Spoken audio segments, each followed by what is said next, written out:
Bonjour à toutes et à tous. Alors aujourd'hui, j'ai envie de vous parler du film Soul. Je l'ai vu hier, je l'ai revu hier. Alors je vous préviens tout de suite, si vous ne l'avez pas vu, ne voyez pas cette vidéo. Et si vous l'avez vu, n'hésitez pas à me dire en commentaire ce que vous en avez pensé, si vous êtes d'accord avec moi ou pas par rapport aux conclusions que j'ai tirées de ce film. Donc le film Soul, c'est un film de Disney Pixar qui est sorti en 2020. Il n'est pas passé par les salles de cinéma puisque à cause de la pandémie, on était chez nous pour le voir.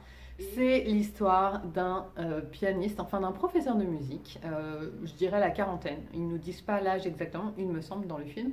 La quarantaine, qui est fan de jazz et qui rêve d'être un artiste célèbre de jazz. Je vais essayer de ne pas vous faire le résumé en long, en large, en travers, c'est pas le but. Mais voilà, au moment où en fait il va avoir sa grande opportunité, il meurt. Voilà. En gros, c'est ça. Au moment où il est accepté dans une bande de jazz célèbre, eh bien, il tombe dans une bouche d'égout et il meurt. À partir de là, on passe sur la partie vraiment très intéressante de ce film. D'ailleurs, je trouve que c'est un pari très osé de la part de Disney Pixar d'avoir fait un film entier sur l'au-delà, l'avant, l'après, les âmes, les incarnations.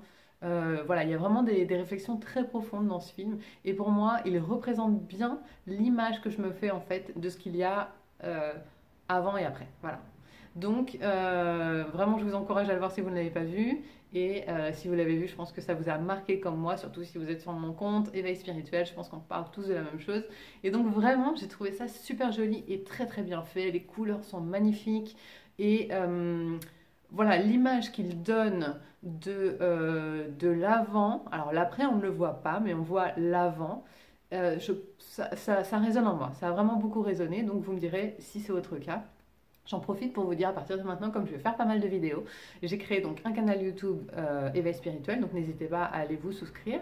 Et si vous avez aimé cette vidéo et que vous pensez que ça peut servir à quelqu'un, n'hésitez pas à la partager, la liker, la commenter, puisque maintenant vous savez que je vais être là à plein temps, donc on va pouvoir parler et échanger sur toutes sortes de sujets.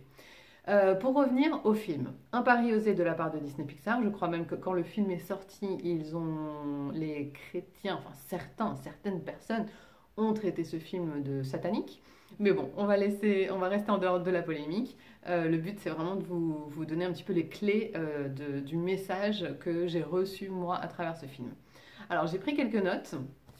Donc, on parle donc de l'histoire de Joe Gardner, donc c'est le fameux pianiste et professeur de musique, et 22 qui est l'âme qui est coincée dans le grand avant depuis des millénaires. On ne sait pas exactement depuis quand, mais vu qu'elle a le nombre 22 et que l'une des âmes qu'on voit après a le numéro 1 million, je ne sais plus combien, on voit qu'elle a passé vraiment beaucoup de temps dans le grand avant. Et en fait, son problème, c'est qu'elle n'arrive pas à avoir envie d'aller sur Terre. C'est-à-dire qu'elle a, si vous voulez, les âmes, avant de descendre sur Terre, elles ont un badge avec plein de petites choses à remplir. Et donc, il y a la personnalité, la passion, la profession. Enfin, voilà, il me semble qu'il y a 9 petites cases à remplir dans le badge avant de pouvoir descendre sur Terre. Et 22, elle n'arrive pas à remplir la case de la passion. Elle n'a pas envie en fait d'aller sur Terre. Elle dit qu'elle est très bien dans le grand avant et elle n'a pas du tout envie d'aller sur Terre. Elle dit que sur la Terre c'est l'enfer et que voilà, ça ne l'intéresse pas du tout. Et Joe Gardner, lui au contraire, qui est arrivé un petit peu dans le grand avant par mégarde, par inadvertance, enfin ça a été un peu une série de circonstances, lui il voulait pas du tout mourir, donc il a réussi à s'échapper, on va dire, de l'après, de l'au-delà, et du coup il est tombé dans l'avant, dans le moment où les âmes s'incarnent. Et on l'a pris pour un mentor, puisque apparemment les âmes avant de s'incarner ont des mentors pour justement les inspirer à descendre sur Terre et à avoir des passions. Donc 22 et son mentor redescendre sur Terre, pareil par un concours de circonstances. On parle aussi de voyage astral dans ce film, donc c'est pour ça que je vous dis ça. Vraiment, il y a un éventail assez ample de sujets qui ont été traités dans ce film et j'ai trouvé ça vraiment super bien fait, super joli. Donc on parle aussi de voyage astral et lors d'un voyage astral, 22 et Joe Gardner retombent sur Terre. Alors Joe est tombé dans le corps d'un chat alors que 22 est tombé dans le corps de Joe. Donc voilà, c'est là toute la subtilité du film. Et à partir de là, 22 qui est incarné dans le corps de Joe Gardner peut expérimenter la vie sur Terre, chose qu'elle n'avait jamais faite jusque-là. Donc voilà, elle expérimente la nourriture, elle expérimente la musique, elle expérimente la respiration, voilà, plein de petits moments en fait. Le fait de marcher aussi pour elle, c'est waouh, elle dit ouais, je suis super bonne pour marcher, c'est peut-être ça ma passion, marcher. Et Joe lui dit non, mais ça c'est pas une passion, c'est vivre en fait. Et ça, c'est une des clés du film, puisque justement, euh, à la fin des fins, donc Joe finit par faire sa fameuse grande audition, il a été accepté, et sa fameuse grande soirée où il peut vraiment réaliser son rêve, qui est de devenir donc un pianiste célèbre dans une bande de jazz célèbre. Et à la fin du concert en fait qu'ils ont donné, eh ben, il se sent pas différent. Et ça aussi, c'est une des clés du film. Il dit je pensais qu'une fois que j'aurais atteint mon rêve, je me sentirais différemment. Et ça, c'est ce dont on parle toujours en spiritualité. Il ne faut pas attendre d'avoir quelque chose pour être heureux. Il faut être heureux pour obtenir quelque chose.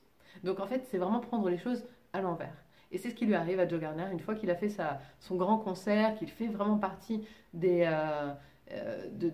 gens célèbres dans le domaine du jazz. Et ben d'un seul coup, il se rend compte que bah voilà, ça y est, il a accompli son rêve, mais voilà, il rentre chez lui le soir, l'appartement est vide, il fait nuit et il se sent seul et il se sent pas plus accompli finalement que juste avant de faire ce fameux concert. Donc ça, c'est aussi une des clés du film dans lesquelles on nous dit il faut pas attendre d'avoir les choses, de les obtenir pour être heureux. Il faut être heureux avant et après on obtient les choses en fait.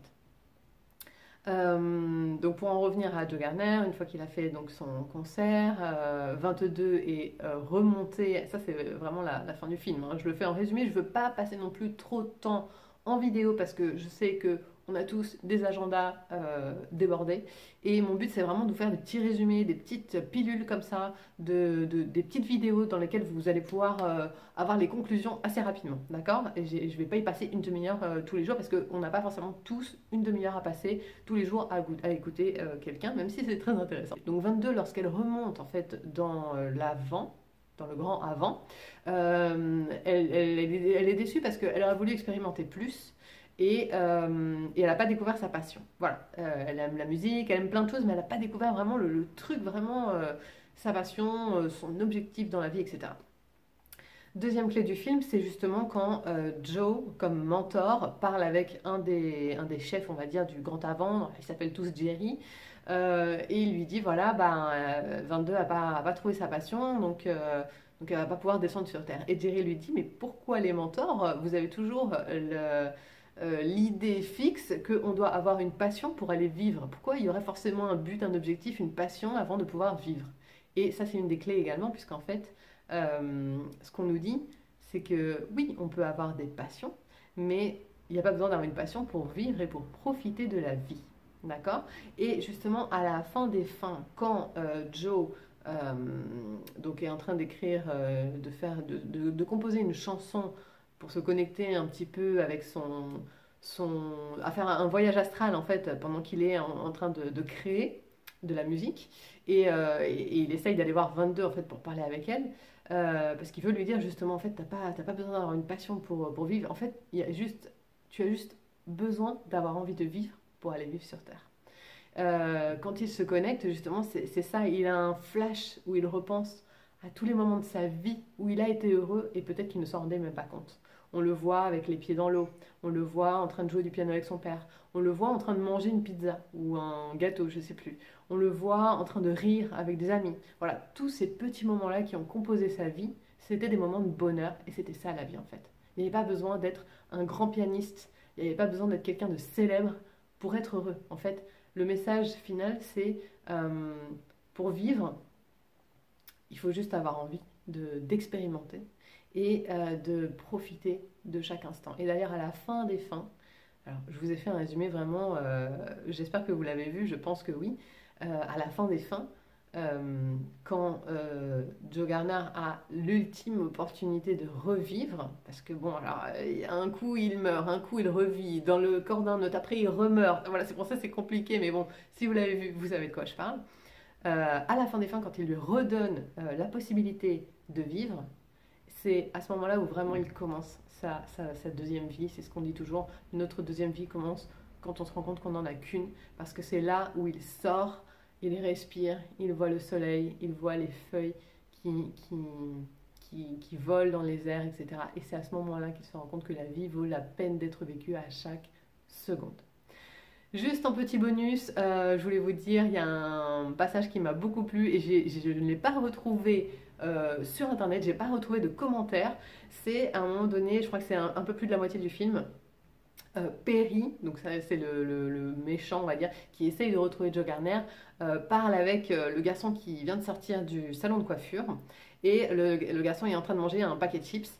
Et bon, par mégarde, il le fait tomber, il le fait mourir, bref, il le fait revivre et il lui dit ah bon, on va oublier ce petit incident, ton heure n'est pas arrivée, hein. Mais attention, parce que si tu continues à manger de la nourriture ultra transformée, ça va arriver plus vite que prévu. Et c'est un message exceptionnel, je trouve, dans un film de Disney Pixar, de dire voilà.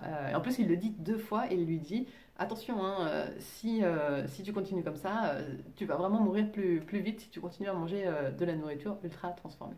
Voilà, c'était le message de la fin. Comme je vous l'ai dit, je voulais pas que ça dure trop longtemps. Donc, vous me direz ce que vous en avez pensé dans les commentaires. Est-ce que vous avez vu le film? Est-ce que vous... voilà, quelles sont vos conclusions?